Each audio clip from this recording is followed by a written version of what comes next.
Há alguns dias atrás, eu estava quebrando a cabeça para construir um gerador de descargas elétricas simples e de fácil aquisição.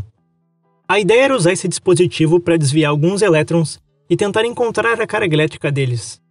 Não era tão simples quanto eu imaginava. Por isso que depois de cometer alguns erros, eu decidi me aprofundar mais na literatura e tentar compreender melhor a natureza das descargas elétricas. E assim, construí um simples protótipo que usarei em futuros projetos.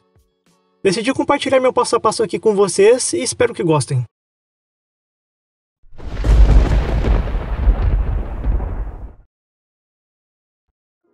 Um raio é um fenômeno natural e pode ser compreendido como uma descarga elétrica comum de grande magnitude que ocorre na atmosfera.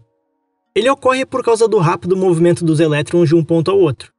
Esse rápido movimento faz com que o ar ao redor ilumine-se, resultando no clarão, e ao aquecer o ar ao redor, acaba resultando em um som estrondoso. O ar é um ótimo isolante elétrico. Ele possui uma rigidez elétrica de aproximadamente 3 milhões de volts por metro. A rigidez elétrica nada mais é do que o limite de um campo elétrico aplicado sobre a espessura de um certo material. Ou seja, se ultrapassarmos esse limite, fazemos com que o material deixe de agir como um isolante. Quando o material dielétrico, no caso o ar, não consegue resistir ao alto fluxo de elétrons, os átomos presentes no ar se ionizam e ele passa a conduzir eletricidade a partir de um caminho de plasma que se forma devido ao enorme campo elétrico gerado na nuvem, fazendo assim com que a descarga elétrica de altas magnitudes percorra o canal ionizado. Não vou entrar em detalhes sobre a eletrificação das nuvens, pois pretendo desenvolver isso em um outro vídeo e talvez montar um outro experimento para explicar isso. Então, basicamente, o raio seria uma descarga entre uma nuvem e o solo, o relâmpago seria a radiação eletromagnética emitida pelo movimento das cargas no canal, no caso a luz, e o trovão seria o estrondo decorrente do aquecimento e expansão do ar quando a descarga elétrica atravessa a atmosfera, seguida por uma refrigeração e contração, gerando assim a onda de choque. Então, para gerar uma descarga elétrica, precisamos de uma tensão que seja suficientemente grande para ionizar o ar e transformar o gás em plasma, fazendo com que seja possível o movimento das cargas no canal formado e assim visualizar algumas faíscas. Porém, isso não é tão simples. Para se ter uma ideia, a tensão necessária para romper a rigidez elétrica do ar a uma distância de 1 milímetro é de aproximadamente 3.000 volts. Além disso, também é necessário o fornecimento incessante de energia para produzir e sustentar o plasma formado. Eu acho que vocês já entenderam. Queremos gerar um arco elétrico que essencialmente é obtido pela ruptura dessa barreira dielétrica do ar, para produzir uma descarga de plasma. Então, como vamos fazer para gerar essas altíssimas tensões? Existem diversas maneiras de fazer isso. A solução adotada foi utilizar esse simples circuito que é composto por um transformador flyback, um MOSFET e um resistor. O transformador flyback é composto por 3 bobinas em torno de um núcleo. Uma bobina primária, que irá induzir uma tensão elétrica para uma bobina secundária, e uma bobina de feedback, que servirá como auxílio ao MOSFET para ele ligar e desligar. Aqui, a bobina primária possui um baixo número de voltas, e a secundária um altíssimo número de voltas. Assim, a tensão aplicada na bobina primária é ampliada quando induzida para a bobina secundária. O funcionamento é bem simples. Quando uma fonte de tensão de corrente contínua é ligada ao circuito, a corrente passa a fluir pela bobina de feedback até o gate do MOSFET e o energiza. Quando o gate do MOSFET é energizado, a corrente passa a fluir pela bobina primária. E a partir de uma propriedade dos indutores, ela armazena energia na forma de um campo magnético. A corrente nessa bobina vai subir na forma típica de uma rampa. E basicamente, quando uma baixa tensão é induzida pela bobina de feedback na direção oposta da fonte de alimentação, o gate do MOSFET não é mais energizado, e a corrente para de fluir da fonte à bobina primária. No mesmo instante, o campo magnético da bobina primária entra em colapso e induz essa energia armazenada para a bobina secundária, o que gera os picos de alta tensão. Isso acontece várias vezes por segundo, fazendo com que a descarga elétrica seja visualmente constante.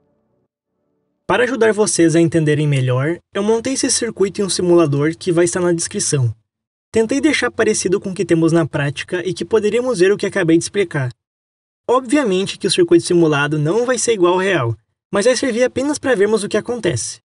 Não precisamos nos preocupar com os valores dos resultados, e sim no que está acontecendo. Como dito antes, a bobina de feedback energiza o MOSFET. Então, a corrente passa a fluir pela bobina primária, ela sobe na forma de rampa. Quando a baixa tensão é induzida pela bobina de feedback, o MOSFET não é mais energizado. fazendo com que tenhamos um colapso do campo magnético, da bobina primária, e que induz essa energia armazenada para a bobina secundária, gerando alta tensão. O MOSFET funciona como um switch de altas frequências para ligar e desligar o fornecimento de energia para a bobina primária.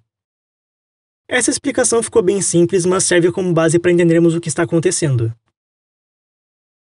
Agora que temos uma base sobre o funcionamento, vamos seguir em frente. O principal componente aqui é o transformador flyback. Quando eu montei esse projeto alguns dias atrás, eu estava sem o flyback. Então eu tive que improvisar construindo o meu próprio a partir de um transformador de uma velha fonte ATX. O processo de construção é um pouquinho chato. Posso fazer um vídeo mais detalhado explicando como funcionam os transformadores e como construir o seu próprio a partir de velhos equipamentos, mas isso em um outro momento. Caso vocês prefiram evitar o trabalho de ter que construir um flyback, vocês podem comprar um. Existem diversos modelos no mercado, como em alguns sites chineses que vendem por um preço super em conta. Esse que comprei é de uma antiga televisão e custou R$30 em uma loja de concertos próximo de onde eu moro. Os outros componentes podem ser facilmente encontrados em lojas de componentes eletrônicos. Utilizei o MOSFET IRF3205 de canal N, pois apresentou um desempenho excelente no projeto anterior. Você pode substituir por um outro MOSFET, como o IRF-Z44N. Vou deixar um link na descrição de um site que pode ajudar vocês a encontrar um MOSFET equivalente a esses dois que citei.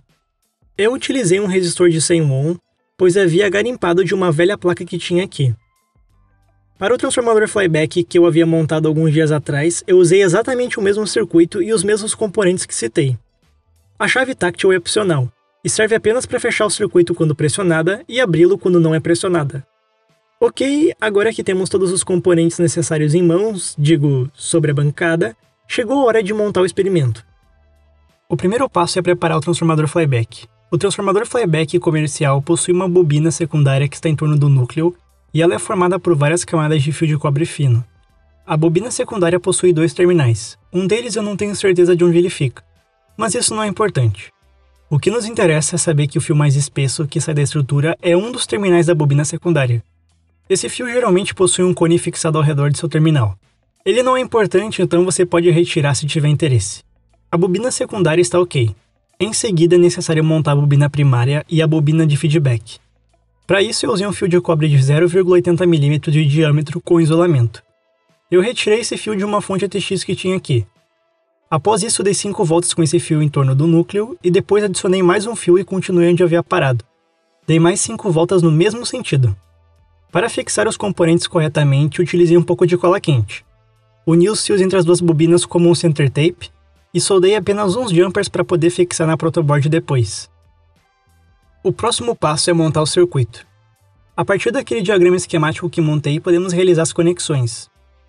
Antes de tudo, precisamos apenas adicionar um dissipador de calor ao MOSFET, pois ele pode aquecer muito e vir a queimar durante um longo tempo de uso, ou caso ele drene muita corrente. Peguei esse dissipador da mesma fonte ATX de antes, retirei os componentes que estavam fixados nela, aproveitei o adesivo e o parafuso que prendiam um dos componentes e fixei o MOSFET no pequeno dissipador. Ok, agora podemos começar as conexões. O pino gate do MOSFET é conectado a um dos terminais do resistor de 100 ohm. Repare que nessa posição, o pino gate é o primeiro pino do MOSFET, o segundo é o drain e o terceiro é o source. Após isso, conectei o outro terminal do resistor no terminal livre da bobina de feedback. Como as duas bobinas possuem os mesmos parâmetros, tanto faz a ordem. Em seguida, conectei o pino drain do MOSFET ao outro terminal livre da bobina primária. Por fim, adicionei uma chave táctil e conectei um dos terminais da chave ao pino source do MOSFET. A chave é opcional, não é necessária para o funcionamento. Apenas vou usar para controlar quando quero ligar e desligar o arco. O circuito está pronto. Agora só é necessário alimentá-lo com uma fonte de tensão de corrente contínua e visualizar se está ocorrendo a formação do arco elétrico. Para alimentar o circuito, vou utilizar uma fonte que veio junto com um kit de Arduino que havia comprado. Ela fornece uma tensão elétrica de 9 volts e uma corrente elétrica de 1 ampere. Vocês podem utilizar uma de 5 volts e 1 ampere. A única diferença é que o arco será menor. Conectei os terminais da fonte em um borne que prendi na placa de ensaios. Antes de realizar as conexões de alimentação, medi os terminais do borne que estavam ligados na fonte para encontrar o terminal positivo e o GND. Por fim, conectei o terminal da chave táctil no GND do borne e o center tape, aquela junção entre as bobinas de feedback e primária, ao terminal positivo do borne. E agora sim, tudo está pronto. Antes de prosseguirmos, preciso informar que esse experimento é extremamente perigoso se for mal manuseado. Se você for menor de idade, peça ajuda a um adulto. Algumas orientações de segurança são: utilizar apenas uma mão enquanto manipula os terminais onde se forma o arco elétrico. No caso, os terminais da bobina secundária. Jamais encoste nos terminais da bobina secundária. A tensão nesses terminais é extremamente alta. Além disso, não encoste no arco formado. O plasma que está no canal possui uma temperatura altíssima. Uma dica que dou é prender o fio espesso da bobina secundária em um material como um cano de PVC fino. Assim você pode controlar o terminal para aproximá-lo dos pinos presentes no flyback. Reproduzir esse experimento é por sua conta e risco, então tome muito cuidado. Conectei a fonte na tomada. Com muito cuidado, movimentei o terminal da bobina secundária próximo dos terminais presentes na estrutura do flyback, pressionei a chave para fechar o circuito e aproximei eles, até encontrar outro terminal da bobina secundária. Voilá, temos um arco elétrico. Após identificar outro terminal da bobina secundária, desliguei a fonte, soldei um fio no terminal do flyback que acabamos de encontrar. Retirei os componentes da placa de ensaios, cortei uma placa de circuito perfurada do tamanho que precisava e conectei todos os componentes na placa respeitando o diagrama esquemático. Coloquei alguns termorretráteis e iniciei o processo de soldagem. Depois de tudo pronto, prendi os terminais do flyback em umas garras de suporte que tinha aqui, apaguei as luzes e liguei ele. Porém, só depois de tudo estar pronto, percebi que o arco elétrico não estava constante. Mas por quê? Testei os componentes, todos estavam ok, troquei as bobinas primárias de feedback e o problema ainda persistiu. Depois de um tempo percebi que a fonte que estava usando estava danificada. Mas vou continuar com ela porque é a única que tenho no momento. Mesmo assim, o resultado ficou bem legal. Uma curiosidade aqui é que a descarga elétrica assume a forma de um arco para cima quando a distância entre os eletrodos é maior. Daí que vem o termo arco. Além disso, sentimos um cheiro que parece ser de pré-chuva. Isso ocorre porque a descarga elétrica formada pode dividir o oxigênio diatômico presente no ar em átomos de oxigênio individuais, que vão se combinar com outras moléculas de oxigênio para formar o ozônio. Por isso que antes da chuva sentimos um cheiro de que vai chover. Evite inalar o ozônio, pois não faz bem à saúde. O ideal é realizar o experimento em um ambiente ventilado. Uma outra coisa que queria comentar é que a cor azul violeta do arco é uma consequência das emissões de luz dos átomos de nitrogênio e hidrogênio excitados.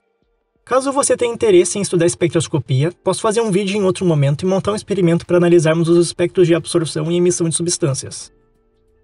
Por esse vídeo é isso, eu sou o Victor e espero que esse vídeo tenha nos ajudado a ter uma base de como gerar um arco elétrico e a entender brevemente sobre como eles se formam. Se gostaram do vídeo e puderem dar um apoio se inscrevendo no canal, curtindo o vídeo e compartilhando, isso vai ajudar muito. Também, se quiserem deixar dicas para próximos conteúdos ou realizar comentários, fiquem à vontade. E lembre-se de sempre alimentarem a sua curiosidade. Seria isso, obrigado por ter assistido e até a próxima.